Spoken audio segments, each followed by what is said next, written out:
Well folks, welcome back to the workshop to another power tool repair video. This time we have a faulty Metabo impact driver, and I think this one was actually in here about 6 months ago and got a new switch. By the looks of her, she's done quite a bit of work since then. This is in for a different problem now. He says there's a problem inside the gearbox, she won't run right. Let's see what we can do with this. Let's see what's wrong first. Now this is how often we actually get Metabo tools in here for repair. This isn't even my battery. I go next door to the tool hire and just rob one of theirs to test the machines. So I don't even have one of these in stock in the workshop for testing. I just left theirs. It means I don't really need to go out and buy one. It's on wrong air.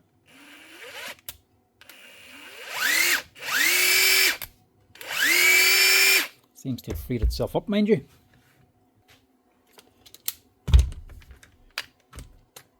Metabo and Ikoki are actually the same, but I don't know if this is an older one or what.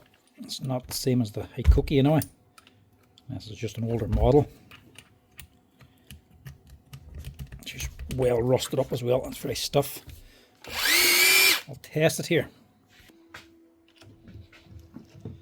Very technical test. Clamp it in the vise.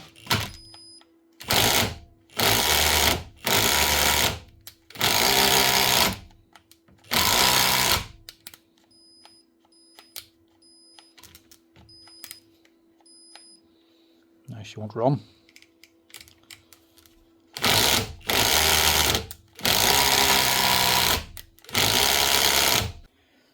Well, I was going to say, well, it is working, just not very well.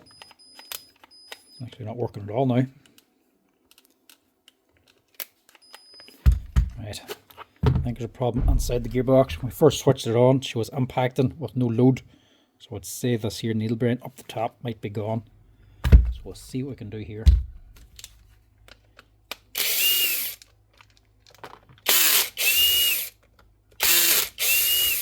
And this is a problem with the Metabos. No bother, you can buy the switch. Nice, cheap and easy fix there. But the gearbox is a different story. I took a big chunk of the middle.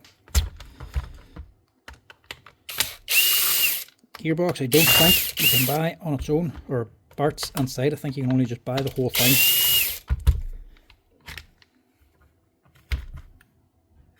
Oh. Got to do something else here. Assuming this is all one piece. Clip, forgot about that.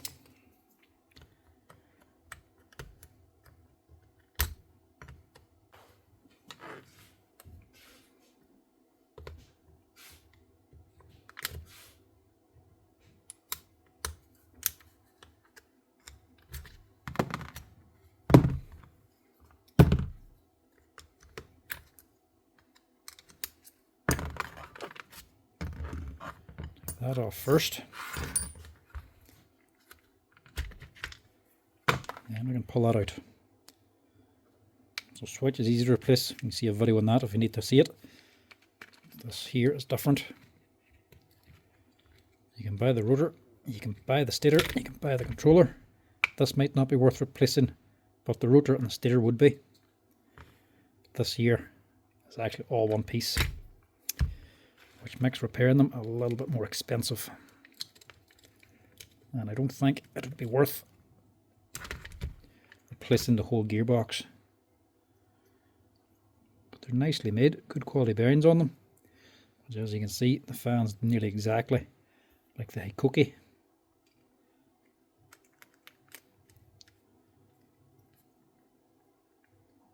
Yeah, so very stiff on there. Let's see what we can do here. Might be a simple fix, but I don't know. Plenty of grease in her as well.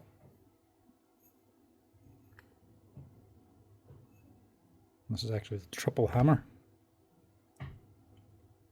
It's all sitting in the right location.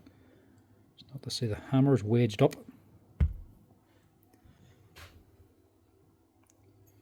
Yeah, but the looks of it, looks like that's the needle bearing on the housing.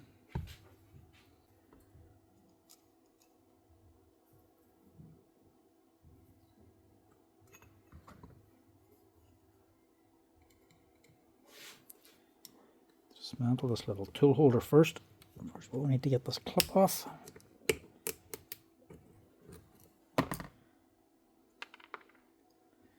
Built the same as most other brands, like the Makita. Hold on to them. Pop that out. Actually, we might get away here. It's not actually gone. It's just rusted up.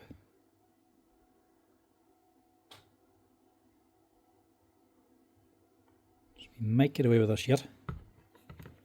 And the actual anvil is all rusted as well and stuff. So there's where the load's coming from, the resistance. This might just need a quick wee clean. If that needle bearing's gone completely, you're in more trouble. You have a hard time sourcing that on its own.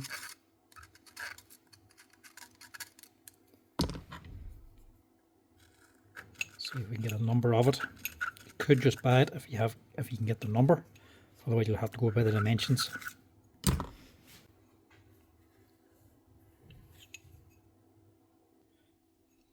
No markings on it.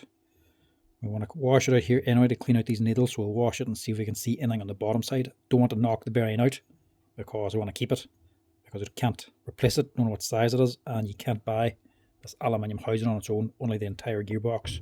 So we'll clean this out first, and we'll actually clean this down and we'll rebuild it and see if it works any better. Surprisingly enough, this actually isn't all that bad. And it's done plenty of work. You can actually see where she's starting to round over on the triple hammer. But that needle bearing, she is just full of rust. There's a nice wee oil seal on there too.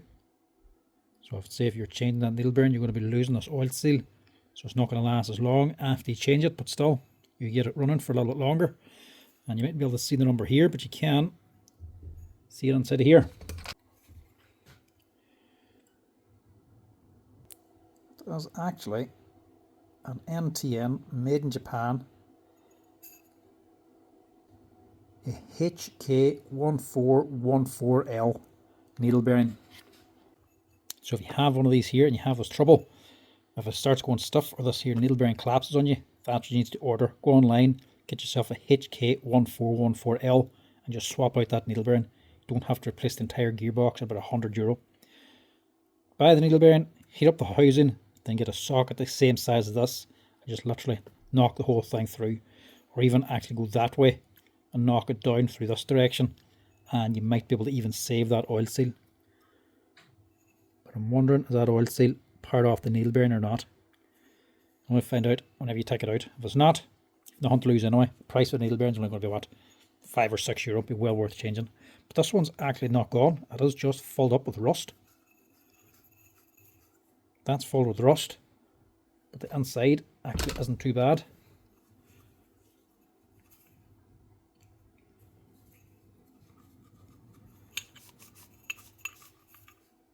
That's all it is. But surprisingly enough, on here, the grease is well used in that, but it's clean. There's not a single bit of debris inside of there. So I'm going to leave that the way it is. This thing comes with plenty of grease actually in it. They weren't light on the grease anyway. And that there's a wee washer that sits down the bottom then, just to protect the needle bearing, and it actually keeps the numbers still there, so you can see exactly what it is.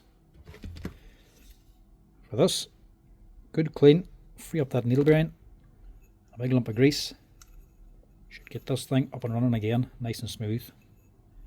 Maybe a different story, the needle bearing collapsed. I was expecting it to fall apart once I actually put it in the parts washer. Sometimes they get all clogged up with dirt and grit and rust, and when I actually get it washed out and get it moving around, all the needles will just drop out of it. But this one, surprisingly enough, all stayed together. And even the anvil as well isn't all that badly worn. You can see where it had a little bit of rust where it's seized up. But that's it. You can actually buy the anvil separately as well from the gearbox. The whole gearbox and the gears aren't available, but you can buy the anvil and the pieces for the chuck, the wee tool holder. You can buy them separately.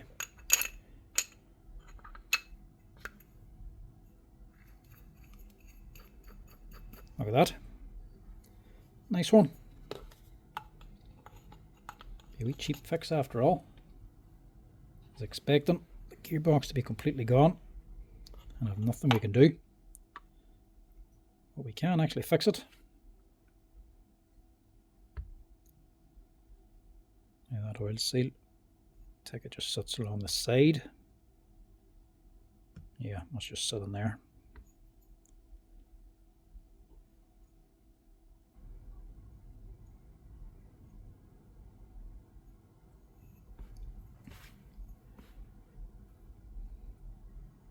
To get this on, you have an outside gear here that has to mesh onto these 3 gears. So it's going to be a matter of pushing and just giving a wee rock back and forth. Just trying to keep that seal in place. Or maybe that goes on afterwards, does it?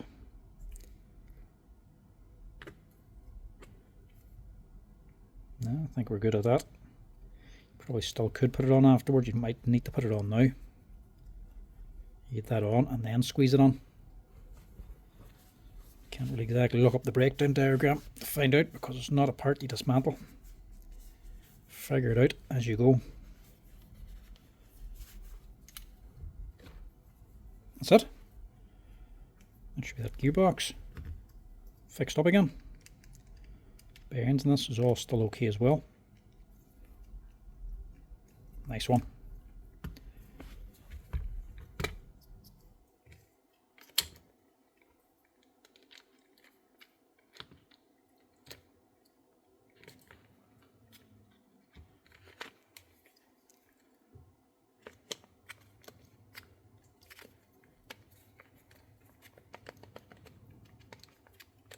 Make sure that all drops down in. Make sure this here piece of the plastic cover at the back is lined up to the body. And that should be it.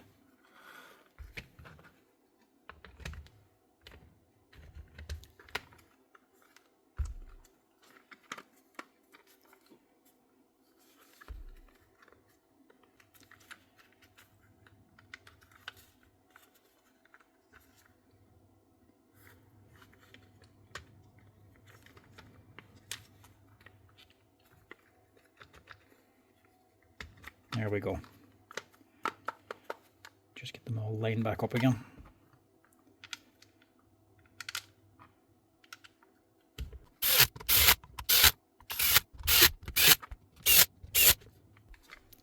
Let's just stick a wee spot of grease onto here, seeing as it's dry.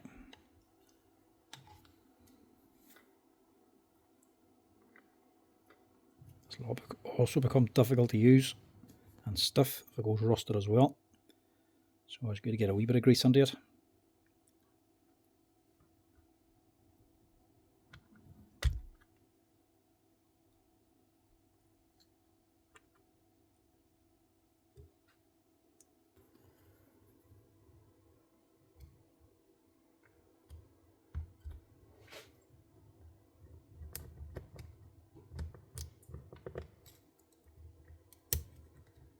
That's better.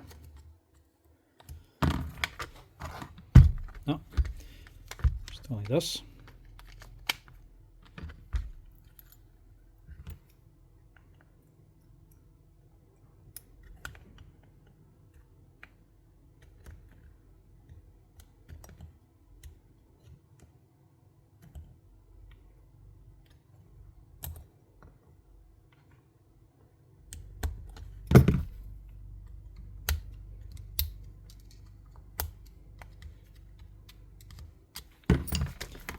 Now, should run a whole lot smoother now. Look at that.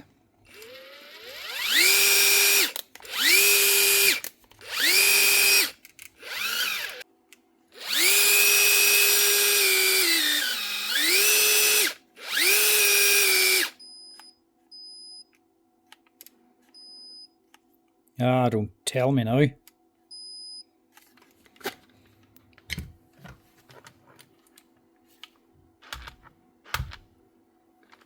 Now she's turning. That's pretty free.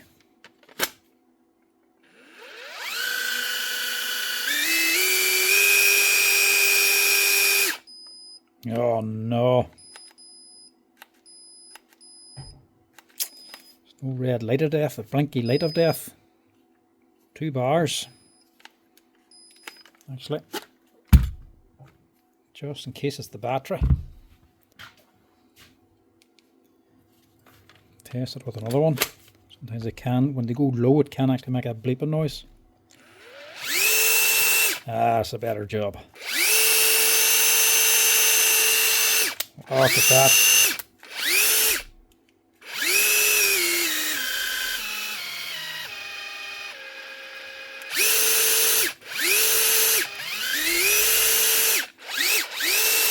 Much better. What we're doing, that one's covered in green grease. So this one's just a bit flat.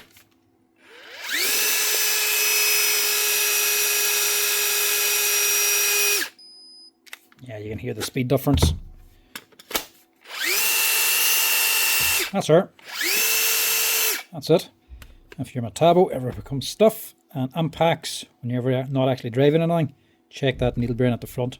Hopefully it hasn't disintegrated on you. If not, you can actually clean it out and get it fixed up again. A lot of excess greaser in there now. Just dry that up before giving it back to the customer. And we're good to go. That's actually a good wee fix here. And that's the size of needle bearing you need. If it ever does completely disintegrate on you, if it falls apart, you can actually buy it separately and just swap them out. Anyway folks, that's how you fix up the Metabo 18 volt impact driver. Now Metabos always have a big long number. This one's the SSD 18 LTX 200 BL brushless motor Metabo impact driver. Anyway folks, thanks for watching. Hopefully somebody out there finds that helpful. Hopefully it'll help somebody save their machine. Anyway, thanks for watching folks. As always, if you're liking the videos, make sure you drop us a wee like and a follow down below. And if you want to help out the channel, you can also become members as well. There's a few extra videos in the member sections you can check out. But the next time folks, thanks for watching and I'll chat to you later. Cheers!